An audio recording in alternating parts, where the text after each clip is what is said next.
Assalamualaikum warahmatullahi wabarakatuh.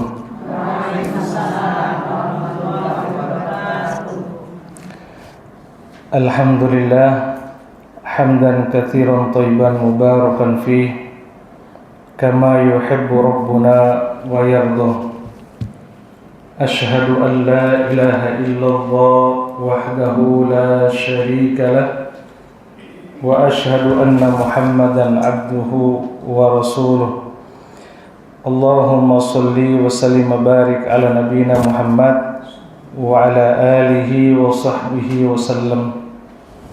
Jamaah kaum muslimin, ibu-ibu sekalian yang Allah muliakan, alhamdulillah kita bersyukur kepada Allah Subhanahu wa taala atas rahmat dan kasih sayangnya sehingga pada kesempatan pagi hari ini atas rahmat Allah taala kita bisa berkumpul di majelis yang sangat mulia dalam rangka bertafaqquh fiddin, mempelajari ilmu agama sehingga kita semakin cinta kepada Allah, semakin cinta kepada Rasulullah sallallahu alaihi wasallam, semakin cinta kepada Islam.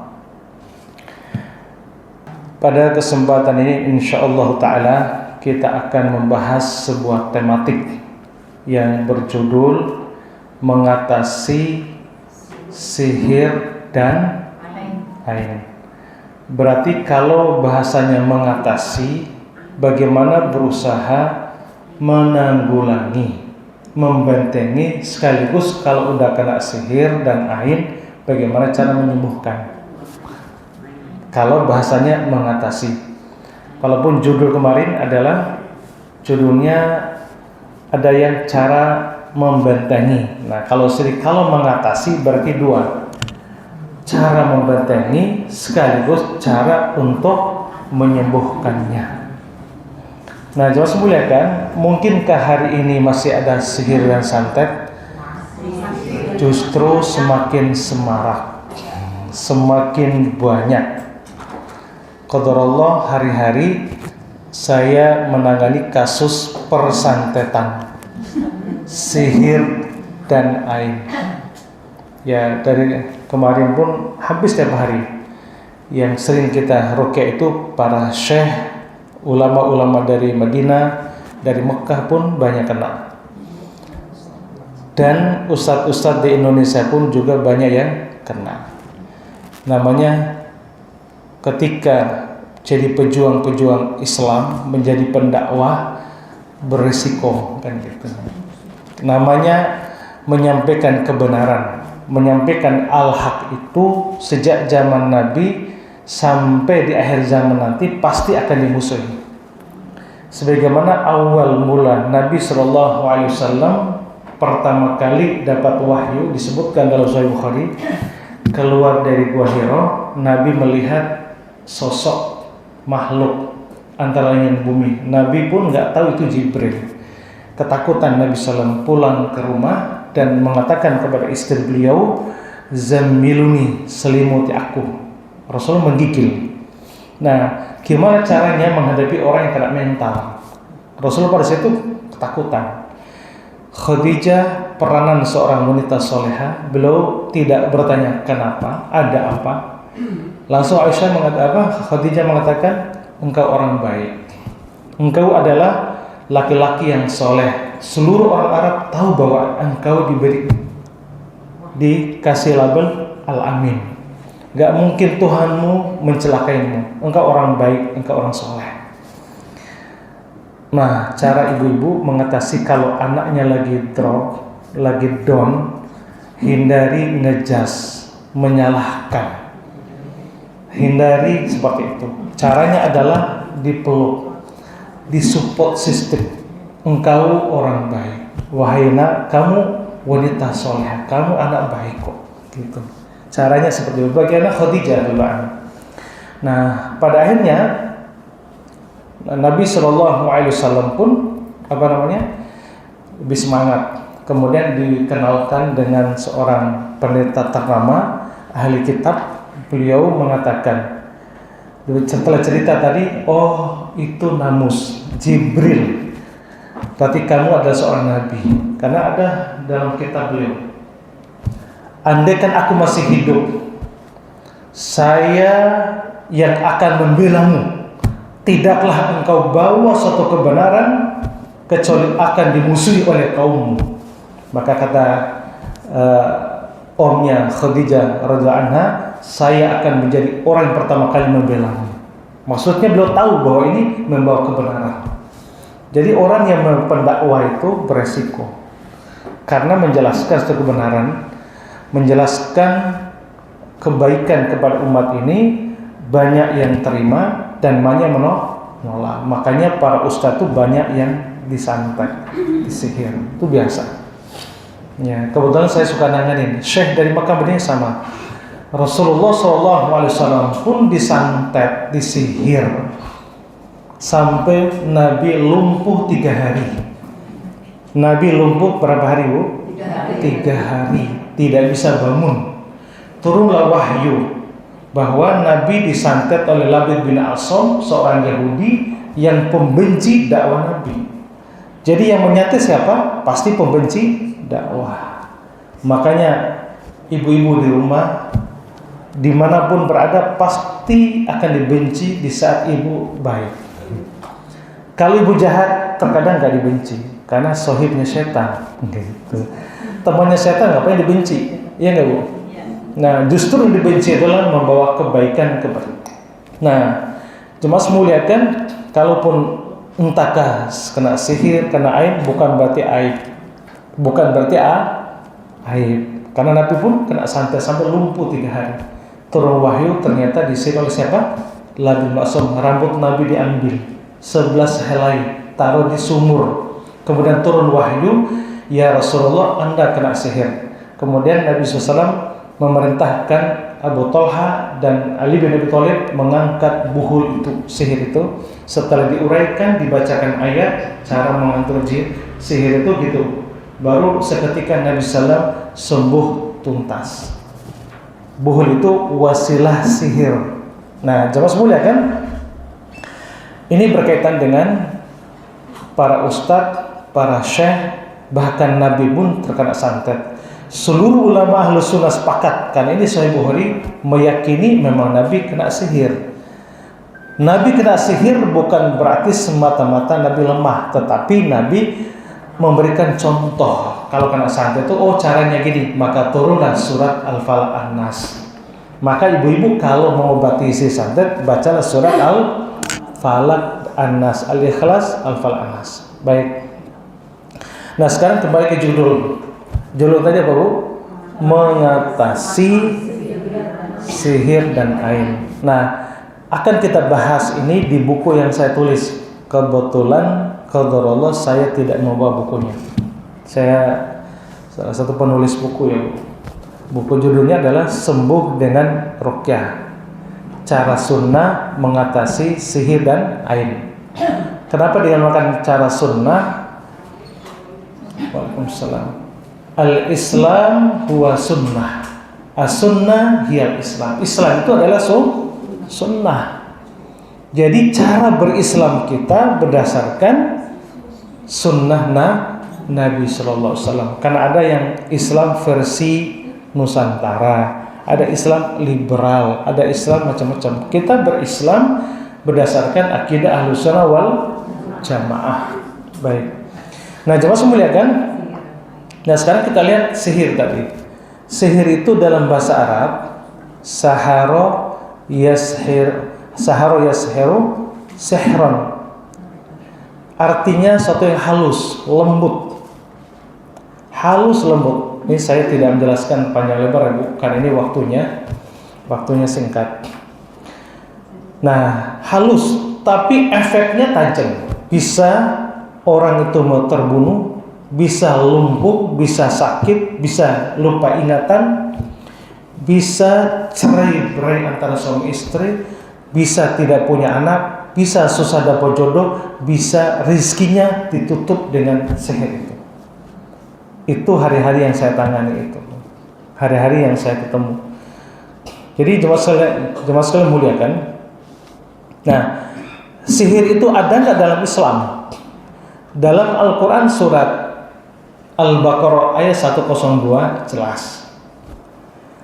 Kemudian turun surat Al-Falaq Anas. Anas Al-Falaq itu turun karena Nabi kena santet sebagai solusi. Ayat-ayat itu menunjukkan memang ada namanya sihir, tetapi hukum mempelajari sihir, bermain sihir itu kafir. Dosa besar, main santet itu bahaya sekali. Nah, kalau sekiranya dulu mungkin waktu kita masih muda main santet itu segera tobat kepada Allah Azza wa Jalla, itu bisa menyebabkan batal Islamnya. Syekh Muhammad Abdul Wahab menulis sebuah buku kecil tentang pembatal Islam. Salah satu yang membatalkan Islam itu adalah sihir. Sihir itu bahasa Arab, bahasa Indonesia adalah santet atau apa lagi Bu? Teluh, tenun, oh tenun. Itu semua artinya sihir. Jadi sihir itu adalah ada dasarnya dalam Islam, ada dasar bukan berarti dipelajari. Dan orang yang bermain santet ini hukumnya kufur, berbahaya. Makanya pada zaman Nabi Sallallahu Alaihi Wasallam, orang yang main santet itu ketika ketahuan itu dipenggal lehernya, dibunuh. Bahayanya karena teroris yang paling berbahaya itu ini. Makanya jangan semuliakan hari-hari singkat tangan tadi. Sihir itu memang semakin semarak di Indonesia ini. Semakin semarak di Indonesia ini. Jadi qadarullah, saya sering menangani para pejabat itu ya, para pejabat-pejabat besar yang entahkah polisi, jenderal dan lain sebagainya, banyak yang kena. Kenapa? Karena mereka tadi ketika menjalankan tugas tidak semua orang suka. Sama dengan seorang ustadz, sama dengan para pedagang, ketika dia dagang tidak semua orang itu suka dengan dagang itu. Tapi anehnya sekarang dia pakai penglaris dan orang lain ditutupi dagangan itu dengan cara sihir santet. Ada juga yang tidak suka. Makanya risiko punya suami yang ganteng, ada yang tidak suka kan gitu. Maksudnya ada yang suka, ada yang tidak suka. Jadi cinta ditolak, dukun berpindah. Baik. Makanya ibu-ibu yang punya suami ganteng ujiannya lumayan berat. Iya Bu ya. Terus cantik dong. Baik. Nah, jawab semula kan? Betul. Kemudian selanjutnya macam-macam sihir Bu ya. Sihir itu ada namanya sihir tafrik, sihir pemisah suami istri. Itu di buku yang saya tulis Bu. Tafrik. Tafrik itu pemisah suami istri. Ada namanya sihir mahabbah, sihir cinta. Sihir cinta.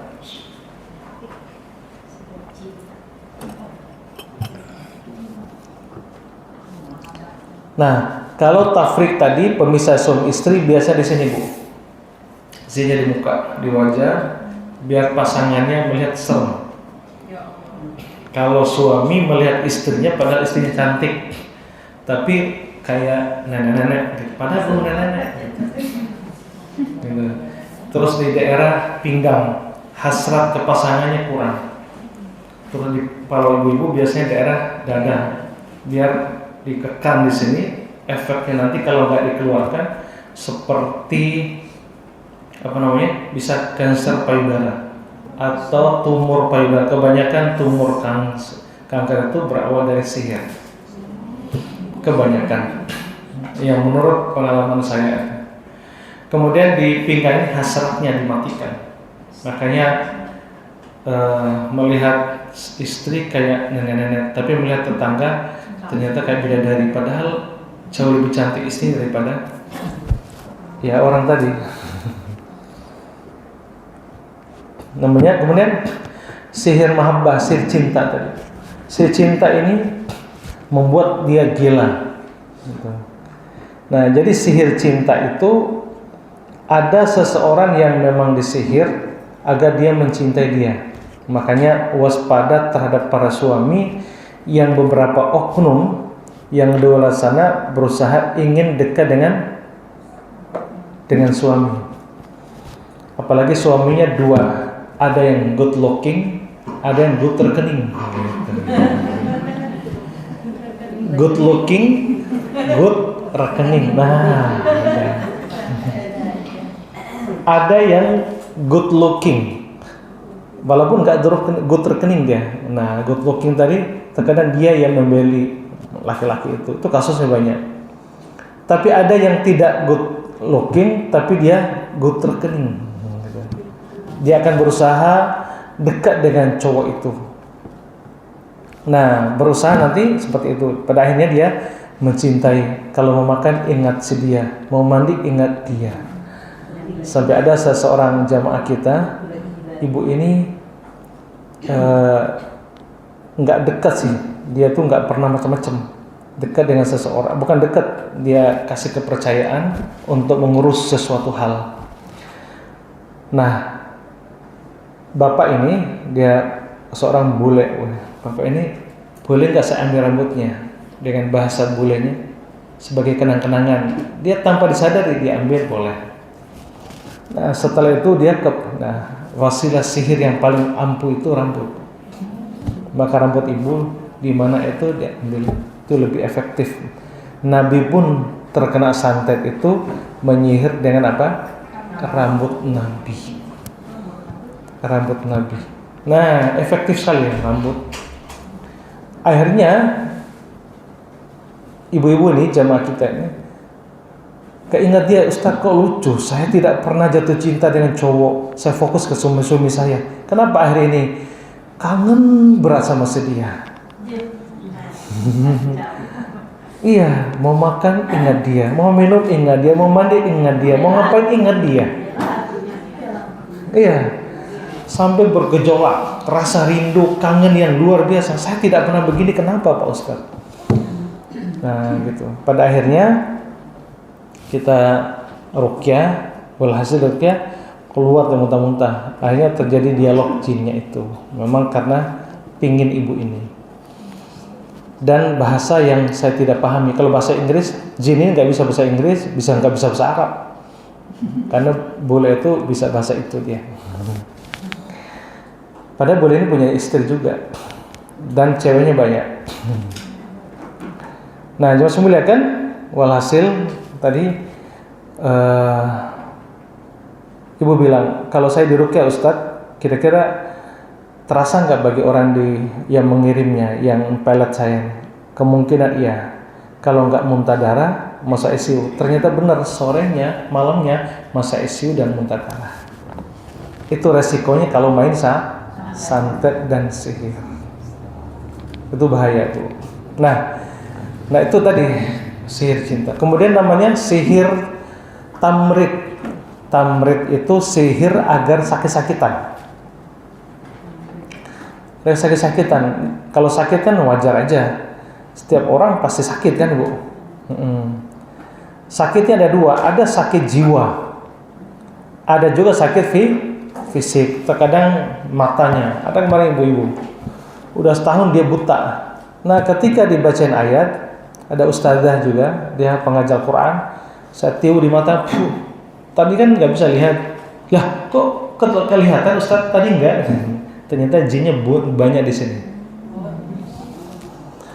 Nah kemudian biar sinusitis, biar sakit gigi terus, biar batuk menahun, atau sakit jantung. Banyak jantung itu kebanyakan berawal dari sihir. Kemudian di lambung, kemudian di pinggang, ginjal, dan lari ke kaki, lumpuh, macam-macam. Itu namanya sihir tamrid. Kemudian namanya sihir junun. Sihir junun itu adalah sihir biar gila. Biar gila. Ini banyak kasus. Sihir gila. Ada juga sihir untuk menghancurkan seseorang, seperti rizkinya. Sihir agar rizkinya terhenti gitu.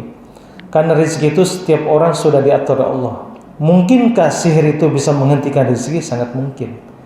Orangnya disantet biar nggak bisa kerja, Tadinya mau ke kantor, gara-gara sihir nggak jadi. Orangnya mau ke toko, disihir nggak jadi. Gimana cara dapat rezekinya? Ada juga sihir biar tidak bisa dapat jodoh. Ini kasusnya banyak yang nggak dapat jodoh, setelah ruqyah baru bisa dapat jodoh. Nah, biasanya karena cinta ditolak, dukun bertindak. Makanya mungkin ada anak ibu, anak gadisnya mudah menolak dengan cara yang kasar ini, itu bahaya nanti. Nah, kemudian ada namanya sihir sihir tidak punya anak. Ada seseorang yang memang ingin dekat sama suaminya, nyihir biar nggak punya anak, biar nggak punya keturunan. Untuk apa? Biar warisannya nggak dapet. Nah, kasusnya banyak kayak gitu. Nah, biasanya di sini Bu, daerah kemaluan sama pinggang. Untuk apa? Setiap sperma masuk untuk pembuahan dia nggak bisa. Nah, kasusnya ratusan nggak punya, alhamdulillah bisa sembuh. Kemudian selanjutnya adalah ada namanya sihir apa?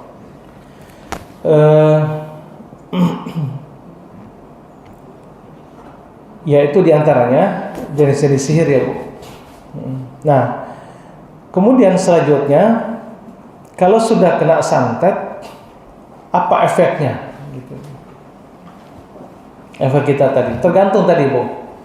Bisa, nah kalau saya jelas secara umum Bu ya, tanda-tanda orang yang kena santet sihir dan ain, kan ini kan judulnya mengatasi sihir dan ain. Nah, sekalian tanda-tanda orang kena ain dan sihir itu saya gabung. Tanda-tanda di sini Bu ya.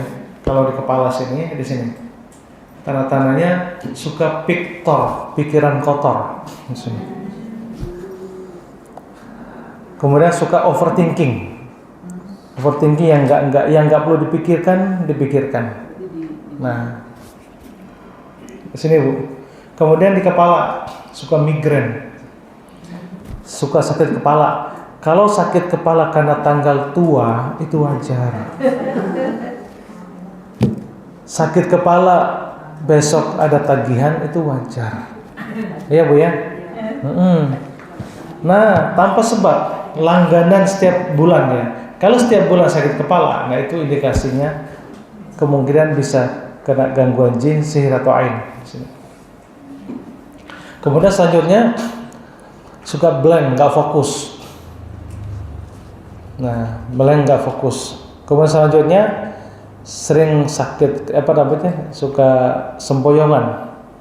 Sempoyongan ada dua, ada karena sihir, kedua bisa juga karena asam lambung suka naik. Biasanya suka tekanan batin. Karena kasus mak-mak sakit itu paling banyak karena suami biasanya. Ketika suami nyebelin, nah itu dengar motor, suara motor aja gitu. Nah, kalau ibu-ibu udah lewat ya Bu? Bu? Udah lewat Bu? Udah nggak sakit lagi kan sama suami? Karena sakitnya ibu-ibu tuh nggak jauh dari masalah suami. Ketika suaminya baik sih baik, tapi nyebelin. Nah, nyebelin itu mungkin nggak nurut kah, nggak apa gitu. Terkadang kalau suami baik banget, nah anak yang jadi ujiannya. Banyak penyakit ibu-ibu tuh gara-gara anak. Ketika ibu kesel, sakit hati karena anak, kasihan anak ibu, sulit sekali diatur nanti. Semakin ibu menangis karena anak, maka semakin anaknya jauh dari Allah, semakin susah diatur. Semakin ibu sedih gara-gara anak, maka semakin jauh dari rahmat Allah anaknya. Makanya mohon kerjasamanya. Andaikan ada apa-apa dengan anak, mungkin anaknya sekarang kan diuji oleh Allah. Makanya sebelum dia minta maaf, ya Allah ya Rabb, hatiku terbuka 24 jam pintu maaf buat anakku. Sekalipun tidak minta maaf, aku rela, aku ikhlas maafkan anakku. Gitu ya Bu, biar anaknya tetap baik. Sekalipun diuji, tapi jangan kesal dan marah. Terkadang sumber penyakit anak-anak ibu-ibu tadi suka nyesek, asam lambung naik, itu karena stres menghadapi anak. Terkadang anak baik, mantunya yang bermasalah. Ada juga yang itu.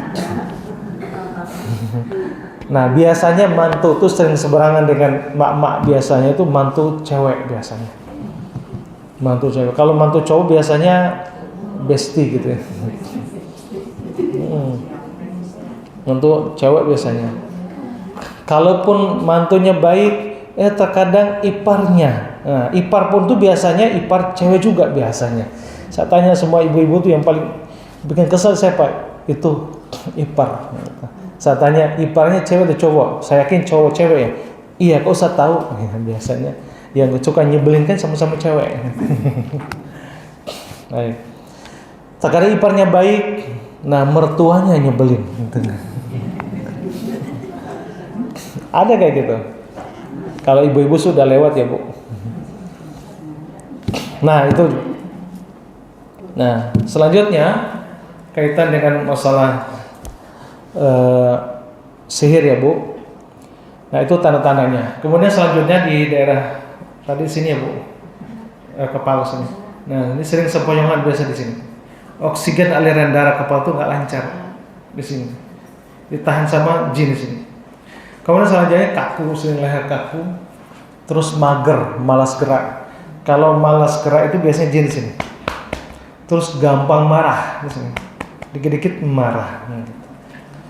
Dikit-dikit marah di sini. Kemudian selanjutnya mager tuh malas gerak ya Bu. Kemudian selanjutnya di wajah sini, di mata sini biasanya tanda-tanda gangguan sihir di mata biasanya matanya sering buram atau plusnya beda, minusnya beda di sini. Kemudian suka mata keranjang. Tahu mata keranjang Bu?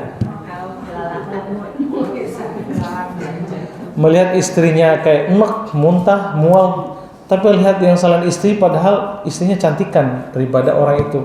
Nah, padahal orang ini kalau levelnya itu level sangat rendah lah gitu. Tapi melihat dia kok cantik banget.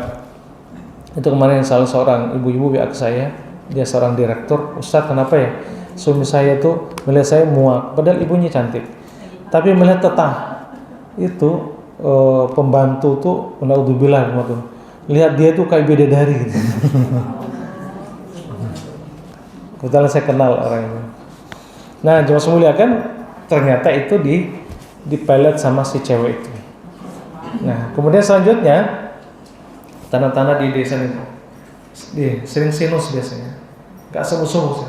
Kemudian kalau sihir terhalang jodoh di wajah, biasa entah kamu lihat kayak genderuwo, kayak nenek-nenek biasa. Kemudian di bibir suka minta cerai, maka tanda-tanda ada sihir itu biasanya dikit-dikit minta cerai. Atau ngomongnya kotor, suka melaknat, suka bodoh-bodohin orang, suka pokoknya kata-katanya kurang enak didengar. Nah makanya orang yang ada tanda-tanda jin di bibirnya adalah suka mengeluarkan kata kotor walaupun dia seorang ustaz. Entahkah ngomongnya maaf, goblok-goblokin orang, tolol-tololin orang. Nah itu tanda-tanda ada jin. Nah tidak ada istilahnya dakwah itu kasar. Nabi SAW tidak pernah ngata-ngatain orang. Sekalipun orang itu rendah, tukang sampah, tetap dia manusia. Apalagi dia beriman kepada Allah, jauh lebih mulia daripada orang yang pejabat yang korupsi.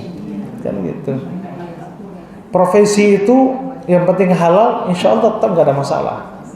Entahkah dia menjadi seorang penjual es teh kata apa, tetap dimuliakan Allah kalau dia selama beriman. Maka tidak boleh mengeluarkan kata-kata kotor, apalagi pendakwah.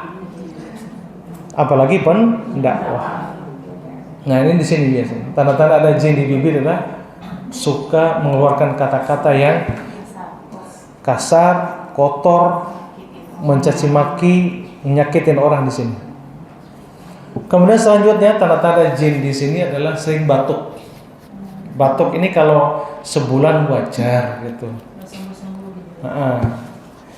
Tapi ada juga yang kena TBC Bu ya. Tahu TBC? Tekanan batin cinta katanya. Tekanan batin cinta kan asam lambung naik. Jadi asam naik tenggorokan kayak enak. Itu beda Bu. Obatnya itu ya ketemu sama yang dicintai baru sembuh dia. Kemudian di sini Bu suka berdebar. Terus sering asal lambung dadanya sering nyesek atau gampang tersinggung, baperan di sini. Gampang kesel, gampang marah di sini, Bu. Kalau gampang kesel, gampang sedih di sini. Gampang sedih tapi gampang ya tadi mood swing dia, mood-mutan, kemudian. Kemudian selanjutnya daerah punggung sini sering berat di pundak, tegang leher. Terus tulang belikatnya sering ngilu. Kemudian gampang capek, bangun tidur bukan segar malah pegel. Pertanyaannya, ada nggak di antara ibu-ibu seharusnya bangun tidur itu seger? Nah, kira-kira ada nggak di antara ibu bangun tidur suka pegel? Ada nggak? Oh banyak. Oh kadang-kadang. Kalau kecapean bangun tidur justru seger. Kalau tidurnya bener. Tahu nggak kenapa ibu pegel? Nggak tahu. Walaupun tidur. Nah, karena dia belum bahagia, karena kepikiran terhadap satu hal. Faktor U. Memang ada dokter bilang gitu.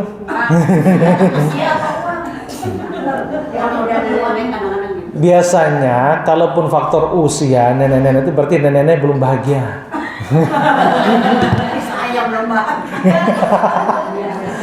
Berarti nenek yang belum bahagia. Kalau sudah usia berapa, nenek-nenek yang belum bahagia.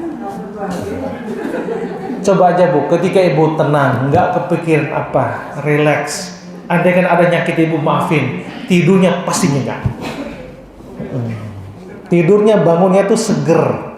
Walaupun 1 jam enak. Tapi kalau sudah mikir sana, mikir situ, kesel dengan nenek kakek tadi, udah kakek-kakek tapi bikin kesel.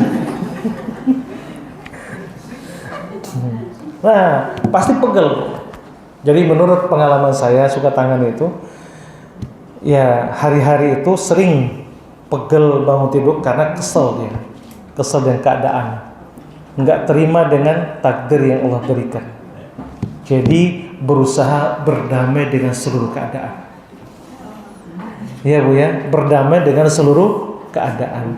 Sekalipun suami nyebelin, tetap aku bahagia bersamanya. Sekalipun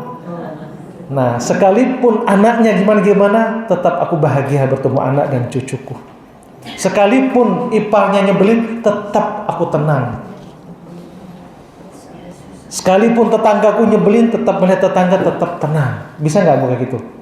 Bisa berdamai dengan seluruh keadaan. Nah, pasti ibu nyenyak tidurnya. Insya Allah bisa nyenyak. Jadi sumber penyakit itu lebih banyak karena psikis mentalnya, maka susah tidur. Yang kedua karena ada gangguan jin, nggak pernah mikir apa-apa, suka rileks, tapi kenapa nggak bisa tidur? Nah, berarti ada jin sini. Selanjutnya di sinus nggak sembuh-sembuh. Kemudian selanjutnya tadi di daerah pundak, punggung, di pinggang sini Bu. Nah kalau di pinggang sini Bu, nah sini. Nah hasrat ke pasangannya kurang. Itu tanda-tandanya. Pokoknya lihat kalau kakek wajar lah, kan usia nenek-nenek kan ya udahlah gitu. Mungkin suami masih muda, kok dia kurang hasrat ke istrinya, itu pertanda. Nah, gitu ya Bu. Kemudian selanjutnya daerah tadi dada sini Bu. Ya, mungkin sakit jantung. Ada jantung itu ada karena penyakit medis ya Bu. Kalau dibiarkan penyakit medis itu nanti lama-kelamaan jadi medis. Penyakit non medis maksudnya ada sihir, santet. Kalau dibiarkan oksigen aliran darah ke arah jantung arah apa, terkadang jadi medis Bu. Makanya kalau ada sakit jantung apa, awali dengan ruqyah dulu Bu. Ruqyah dulu baru ke dokter. Nah, jangan ke dukun Bu. Bahaya dukun itu. Dukun itu syirik. Ada juga sekarang ustadz dukun, dokter dukun, tetap gak boleh. Paranormal apalagi. Nah paranormal tahu nggak paranormal? Ya sekarang kan biasa ada kumpulan paranormal, kumpulan orang-orang yang tidak normal kan ya. Kan ada normal, kemudian paranormal. Paranormal artinya orang tidak normal. Jadi, nah jangan sampai ke situ, Bu. Kalau ada masalah sakit, ya udah ke dokter kan gitu.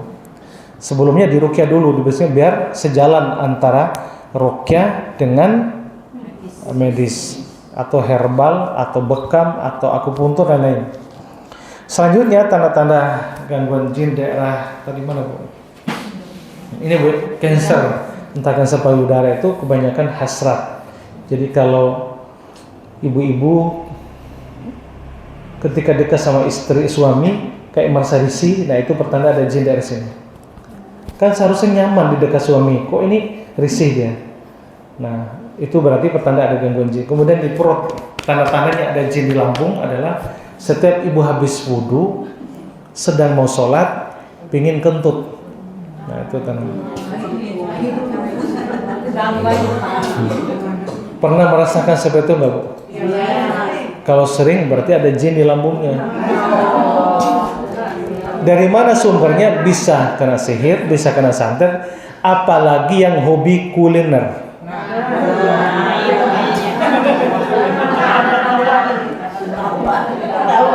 Tidak semua resto itu polos.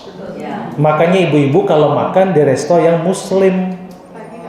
Nah, muslim apalagi teman kita tahu dia pengajian, nah itu makan di situ jauh lebih barokah. Dia masaknya dengan cinta kan, gitu, dengan bismillah daripada orang sana. Nah, seringkali resto yang non itu kebanyakan pakai dukun Gunung Kawi karena saya tahu. Maka ketika ibu-ibu situ biasanya dari ini, Bu, ya, ada yang pakai ketika masak pakai ludah, ada juga sambil masak. Nah, untuk apa? Biar enak ibu makan. Ada yang pakai darah haid, ada yang pakai celana dalam dicampur kuahnya, ada yang pakai dengan cuci kakinya. Nah, gitu, Bu. Itu pakai buat penglaris. Nah, pernah saya makan bersama keluarga di satu tempat, diundang sama salah seorang intelijen itu. Makan, ketemu di sate itu, Bu, ya. Sate itu bukan sate ecek-ecekan, Ibu. Bukan di pinggir jalan itu. Nggak perlu pakai ininya, dipahami sendiri. Pokoknya contohnya sate. Kalau saya kan Bima, sate Bima, contoh kayak gitu. Kalau di Jakarta itu mungkin ada sate Kebayoran, apalah, nggak perlu sebutin. Pokoknya satenya brandnya bagus. Pada saat itu, loh, kok dia muntah di situ? Dia di situ kelihatan oleh yang bisa lihat itu. Makanya ketika ibu makan lezat, enak. Maka alangkah bagusnya beli kepada teman-teman kita yang ngaji. Masakan teman-teman kita kan nggak pakai begituan. Kalaupun penglarisnya pakai duha, penglarisnya pakai tahajud kan gitu. Ya, Bu, ya. Nah, makanya kan kita itu terkadang gitu, beli tempat yang estetik, terus ini itu, padahal nggak tahu bahwa yang punya siapa. Nah, ada lagi yang punya bakmi, Bu, ya. Kalau bakmi orang Muslim, insya Allah baik. Ada bakmi. Kalau nama saya tahu nggak nama saya, Bu? Husain Mubarak berarti HM. Contoh bakmi HM. Nah, itu dulu masih saudara yang tadi itu. Nah itu mas. Jadi pakai begituan. Kenapa? Saya para karyawannya pernah ketemu saya. Itu tumbalnya para karyawan. Jadi begitu, Bu. Nah, ada yang apa namanya? Brandnya dari luar tapi sudah Indonesiakan juga itu. Berapa kali saya makan itu sampai muntah hebat itu. Setelah makan, langsung perutnya gonjang. Saya ruqyah muntah baru keluar tuh. Hampir berapa jam mau pingsan itu. Makan itu brand itu. Dia khasnya daging dia.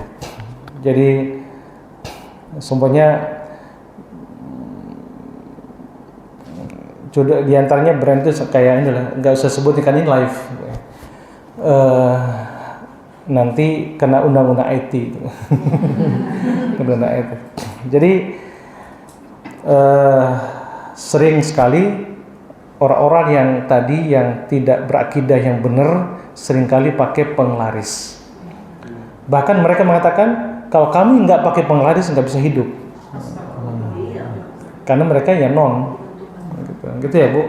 Makanya alangkah bagusnya ya tetangga teman kita yang masak, ya udah lebih jauh lebih baik Bu. Ya Bu ya. Insya Allah. Kemudian selanjutnya tanda-tanda di sini Bu tadi. Makan banyak baru 1 jam lapar lagi. Setiap malam lapar terus, pernah baru makan. Nah itu tanda-tandanya. Atau makan sedikit udah kenyang.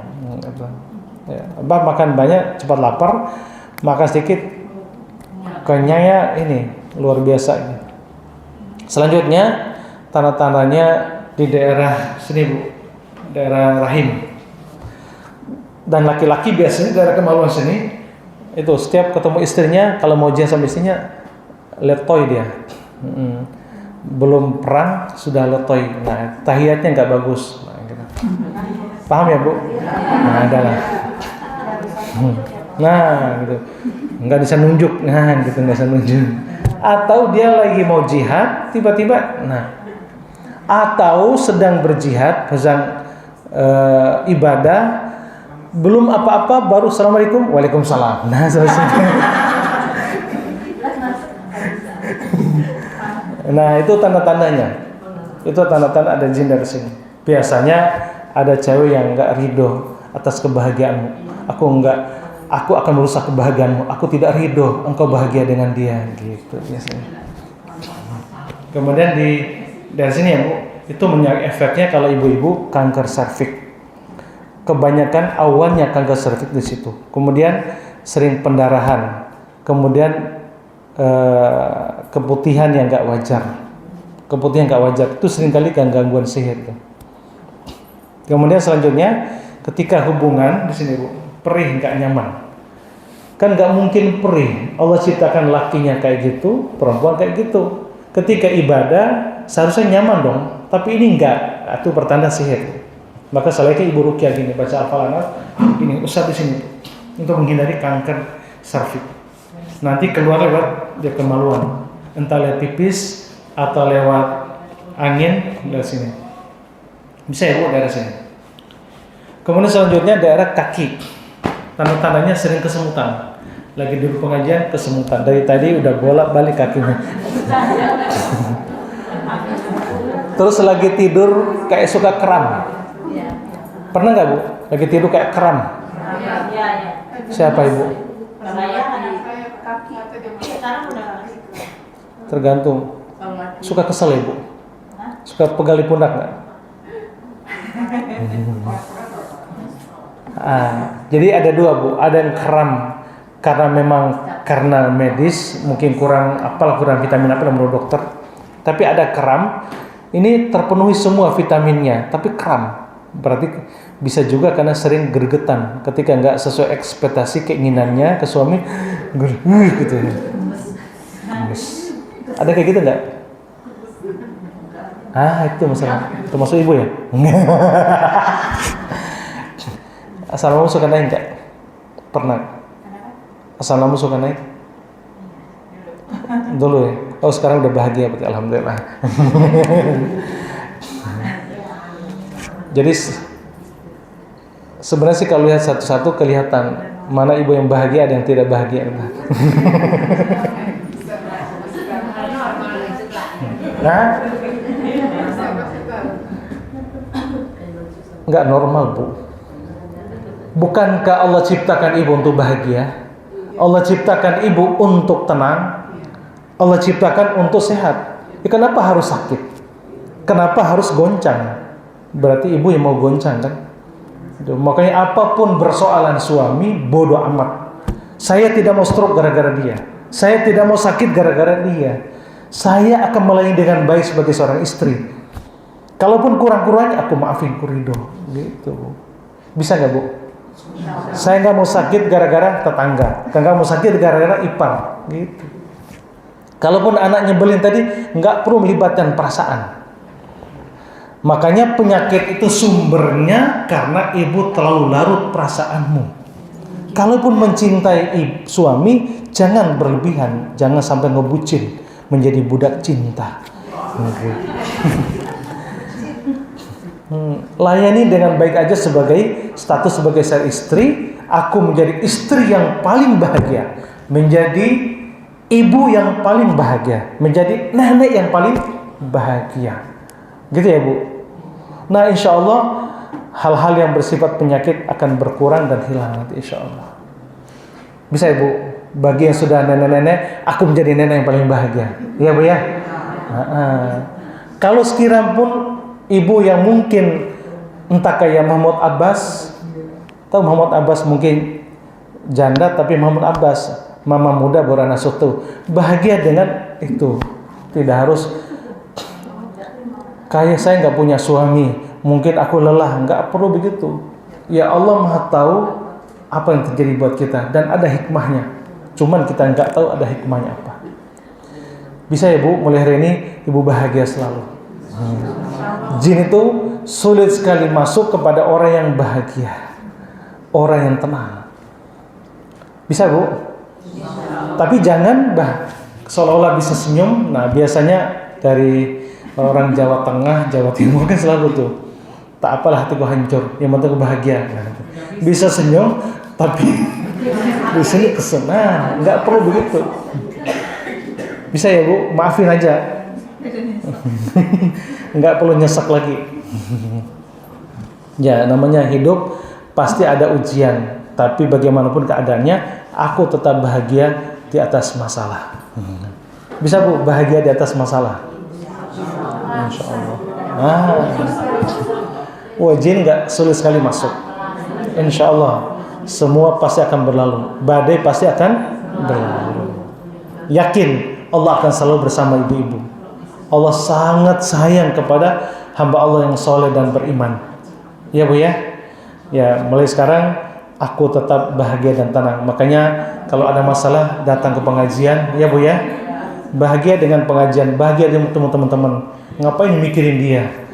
Saya nggak mau sakit karena dia. Sekalipun suami gimana-gimana. Ya Bu ya. Ya bisa Bu.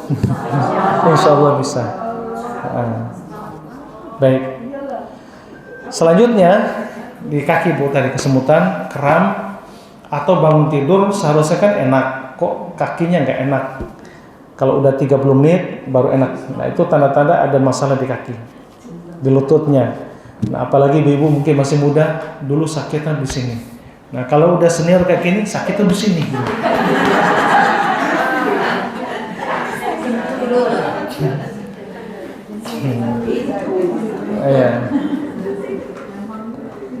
Ya itu wajar ya Bu. Cuman jangan terlalu wajar-wajar juga, nanti nggak enak. Ya Bu ya. Baik, itu diantara tanda-tandanya ada sihir di badan kita. Kurang semangat ibadah, kurang semangat pengajian, makanya ibu berusaha. Walaupun ada halang, aku harus ikut kajian. Karena tanda-tanda orang husnul khotimah itu di akhir usia seperti ini dia rajin ke pengajian. Walaupun keadaan tetap aku datang ke pengajian, itu pertanda husnul khotimah kata para ulama. Nah, makanya ibu sekalian, ini sudah banyak masalah di rumah, nggak datang pengajian terpuruk nanti. Kalau ada pengajian kan tentunya lihat orang soleh, iman semakin tambah. Abdullah bin Mubarak, bukan Husain Mubarak ya Bu. Ketika imannya turun, beliau datang ke gurunya hanya melihat wajahnya iman jadi naik. Masya Allah. Barangkali ibu lagi turun imannya, melihat teman-teman yang soleh, iman bisa naik. Masya Allah tuh pengaruh Bu. Bahkan di antara ibu punya perkumpulan seperti ini Bu, pengajian seperti ini, itu bisa menjadi penolong di akhirat nanti. Bisa memberikan syafaat. Kata Imam Hasan Basri, istaghfiru fa innalah fa istaghfiru min istiqal mu'min fa innalahum syafa'a yaumil qiyamah. Cari sebanyak-banyaknya teman mukmin. Karena temanmu itu fa innalahum syafa'a yaumil qiyamah. Karena itu bisa memberikan syafaat pada kiamat.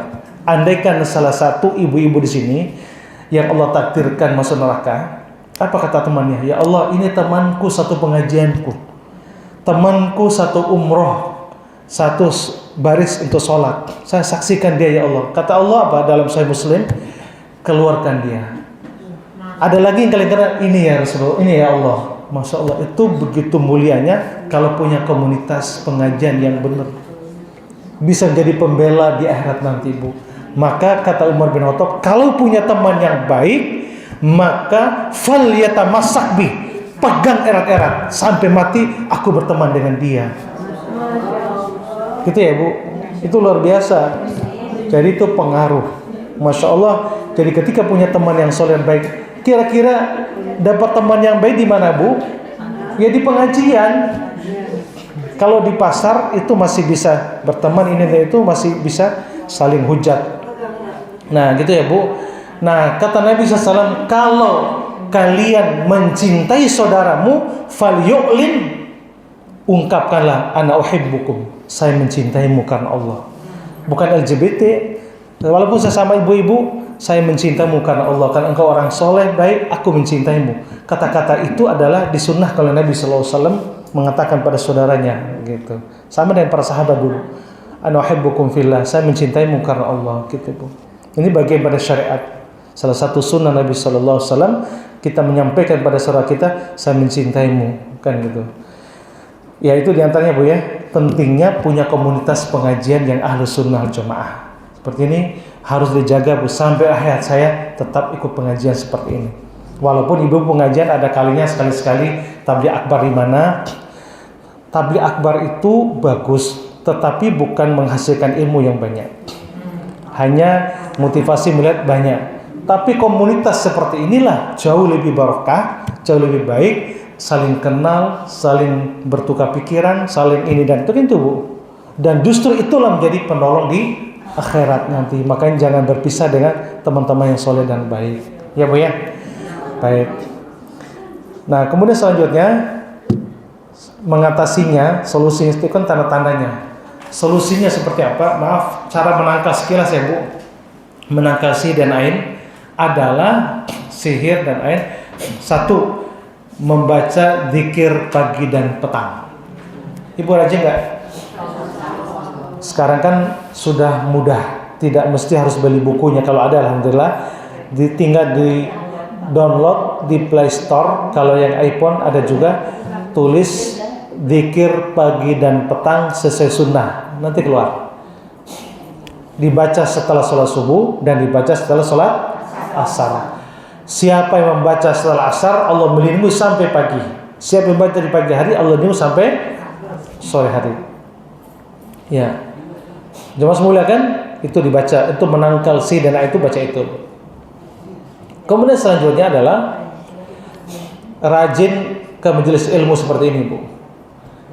Bu, sumber ketenangan itu adalah ketika hadir di majelis ilmu. Jaminan Allah, setiap orang yang datang majelis ilmu, rahmat Allah turun, kemudian akan diberikan ketenangan, sakinah. Sakinah itu didapatkan dari apa, Bu? Dari datang ke majelis ilmu, ketenangan itu. Nah, kalau orang tenang, otomatis sihir santet pun sulit masuk. Gitu, Bu. Mohon ya, Bu, jangan berhenti pengajian. Kalau berhenti pengajian, dikhawatirkan futur, bahaya. Setan itu menunggu ketika engkau tidak punya ilmu. Apa kata setanku? Silakan sholat, silakan puasa. Tapi yang setan inginkan apa? Jangan kamu ikut pengajian. Nah, karena menguatkan ruh jiwa kita itu apa, Bu? Pengajian dan nasihat. Makanya para salaf dulu, para sahabat dulu sering mendatangi antara satu sama lain. Begitu juga ulama-ulama dulu, Masya Allah, mereka tidak pernah meninggalkan majelis ilmu. Baik, itu ya, Bu, menguatkan jiwa. Kemudian selanjutnya menjaga sholat 5 waktu. Bagi bapak-bapak, sholat berjamaah itu juga menangkal sihir dan santet. Kalau ibu nggak perlu berjamaah, tapi di rumah sholat qobliyahnya, ba'diyahnya, Masya Allah itu menjadi tenang. Kemudian selanjutnya adalah sebenarnya banyak amalan yang lain ya, Bu. Di antaranya setiap mau tidur baca apa, Bu? Baca ayat kursi sekali, Al-Ikhlas, Al-Falaq 3 kali. Tiup gini, Bu.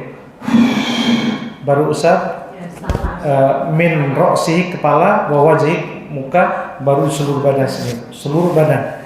Kalaupun ada kiriman santet itu kayak ada beton, paling meledak di depan rumah. Itu kehebatan zikir dan doa sebelum tidur.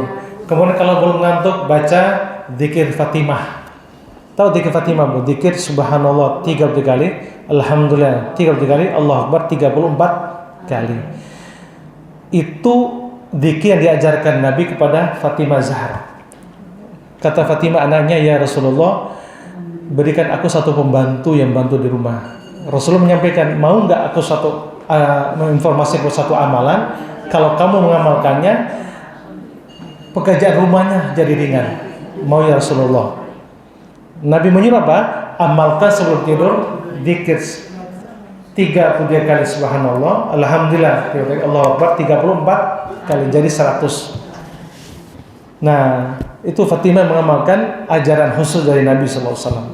Ibu amalkan itu ya Bu, walaupun ada pembantu, terkadang ada yang pekerjaan yang nggak selesai, tapi dengan amalan itu tanpa pembantu pun insya Allah ringan.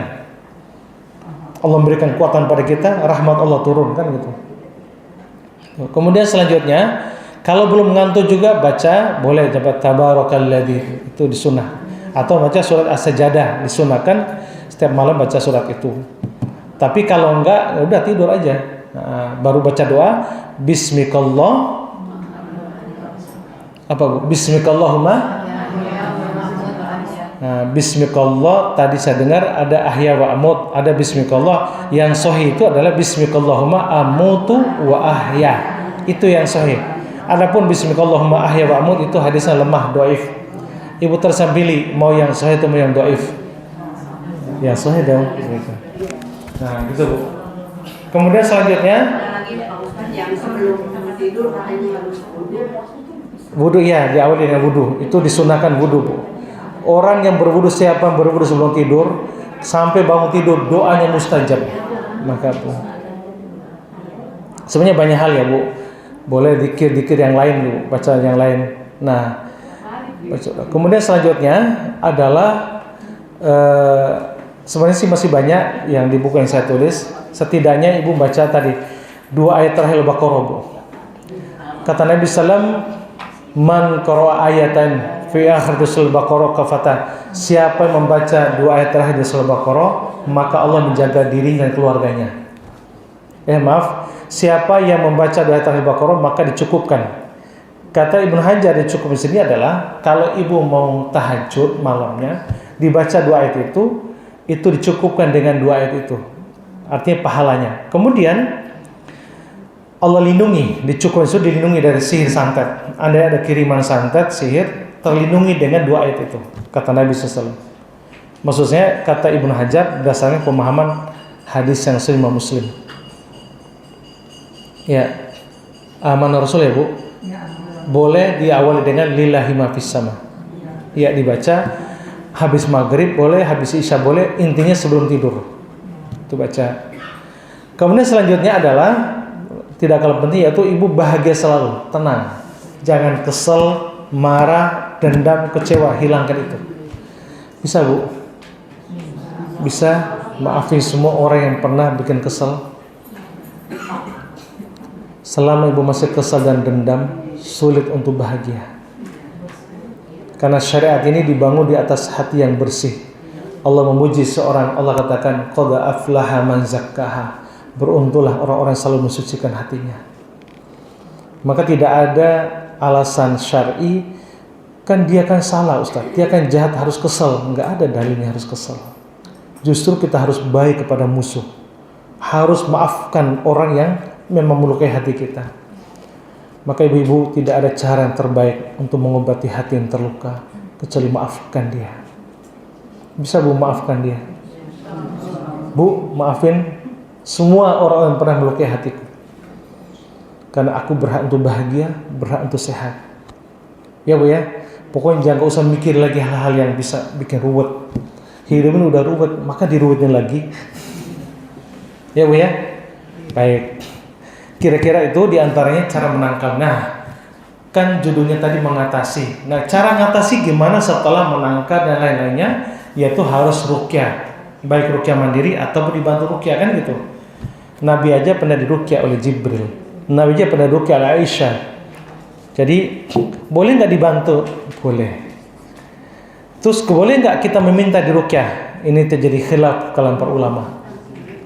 Kalau meminta buat suami, meminta buat anak, meminta buat istri, meminta buat tetangga, mutlak boleh. Ustaz tolong ruqyah istri saya, boleh, tidak ada larangan sama sekali.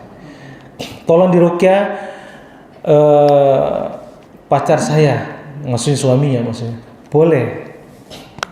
Ya Bu ya, tidak ada larangan. Adapun meminta ruqyah untuk diri sendiri terjadi khilaf.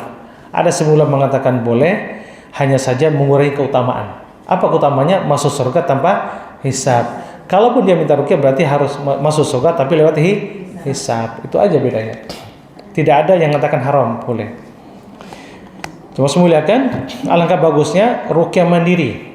Ruqyah mandiri. Tapi ada orang tertentu mungkin kan penyakit perlu dibantu. Nabi aja di ruqyah kok, gitu. Syekh dari Makkah Madinah sering kita ruqyah. Jadi bukan aib. Ya Bu ya, bukan aib ketika kita di ruqyah. Ada syekh juga di ruqyah, enggak masalah. Ya Bu ya, enggak masalah kalau di ruqyah, bukan aib. Pokoknya ada suami saya di ruqyah atau ibu di ruqyah, bukan aib. Enggak ada dosa, enggak ada yang dosa. Justru ketika ibu ruqyah sakit itu dapat pahala karena dibacakan doa dan Al-Quran. Baik. Jadi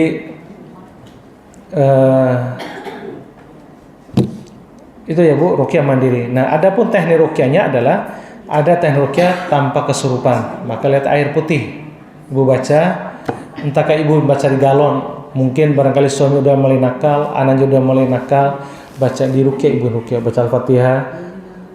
Boleh nggak Al-Fatihah aja 7 kali? Boleh. Boleh nggak 3 kali? Boleh. Boleh nggak 5 kali? Boleh nggak sekali? Boleh. Ke setengah kali? Enggak boleh, harus 1 full. Baca Al-Fatihah. Nah, boleh nggak Al-Fatihah saja? Boleh Bu. Sebelum pasang galon di ruqyah dulu. Ada nggak ketenangan buat kita suami dan anak? Pasti akan ada. Ya Bu ya. Nah, ya mungkin ada yang lain atau cukup?